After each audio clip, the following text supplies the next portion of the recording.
আশুলিয়ার নলাম এলাকায় হয়ে গেল গণবিশ্ববিদ্যালয়ের চতুর্থ সমাবর্তন। এতে যোগ দেন সমাজ কল্যাণ মন্ত্রণালয়ের উপদেষ্টা শারমিন এস মুর্শিদ। বলেন, খুব শিগগিরই দেশের আইন শৃঙ্খলা পরিস্থিতি স্বাভাবিক হবে, এজন্য কাজ করে যাচ্ছে সরকার। এর আগে সকালে বের করা হয় বর্ণাঢ্য র্যালি। এ সময় বিশ্ববিদ্যালয় মঞ্জুরি কমিশনের সদস্য অধ্যাপক ডক্টর তানজিমউদ্দিন খান, গণস্বাস্থ্য কেন্দ্র ও গণবিশ্ববিদ্যালয়ের ট্রাস্টি বোর্ডের সদস্য অধ্যাপক ডাক্তার আবুল কাশেম চৌধুরী, গণবিশ্ববিদ্যালয়ের ট্রাস্টি বোর্ডের সদস্য শিরিন পারভিন হক সহ অনেকেই উপস্থিত ছিলেন।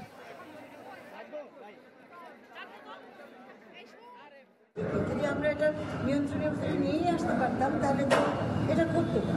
তো আমি আশা করছি আপনারা নিশ্চয় খেয়াল করেছেন যে অন্তর্বর্তীকালীন সরকার কিন্তু ইতিমধ্যে অনেক শক্ত অবস্থান নিচ্ছে। আমি আশা করছি যে আপনারা এটার ফল দেখতে পাবেন।